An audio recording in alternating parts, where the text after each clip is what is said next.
Israel-Iran యుద్ధం తీవ్రంగా మారుతున్న కొద్దీ ప్రపంచవ్యాప్తంగా ఉత్కంఠ నెలకొంది. ముఖ్యంగా భద్రతా పరిస్థితులపై ఆందోళన నెలకొంది. అణు సంఘర్షణ మరోసారి తెరపైకి వచ్చింది. ప్రపంచ యుద్ధ భయం మళ్లీ ముంచుకొస్తున్న వేళ దేశాల మధ్య అణ్వాయుధాల పోటీ వేగంగా పెరుగుతుంది. ఆయా దేశాలు తమ అణ్వాయుధ సామర్థ్యాన్ని క్రమంగా విస్తరించుకుంటున్నాయి. అయితే తాజాగా Stockholm International Peace Research Institute in short SIPRI విడుదల చేసిన నివేదిక ప్రకారం చైనా గత 2 ఏళ్లలోనే మరో 100 అణు వార్ హెడ్లను తమ ఆయుధగారంలోకి చేర్చుకుంది. ప్రస్తుతం చైనా వద్ద కనీసం 600 అణు వార్ హెడ్లు ఉన్నట్లు పేర్కొనింది. ఈ క్రమంలోనే Stockholm International Peace Research Institution తన నివేదికలో పాక్ కంటే భారత్ వద్దే ఎక్కువ అణ్వాయుధాలు ఉన్నాయని తెలిపింది.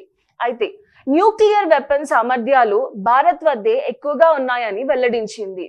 ఆల్సో పాక్ అణ్వాయుధాలను తయారు చేసుకోవడానికి వనరులను సేకరించుకుంటుందని, త్వరలో దాని సామర్థ్యం కూడా పెరిగే అవకాశం ఉందని అంచనా వేసింది. అలాగే సిప్రి నివేదిక ప్రకారం 2025 నాటికి భారత్ వద్ద దాదాపు 180 అణ్వాయుధాలు ఉన్నాయని, గత ఏడాది 172 ఉండగా స్వల్పంగా మెరుగుపడడం గమనార్థం. అలాగే భారత్ అణ్వాయుధాల నిల్వలను పెంచడమే గాక ఆయుధాలను మోసుకెళ్లడానికి ఆధునిక మిసైల్ సైతం అభివృద్ధి చేసిందని తెలిపింది.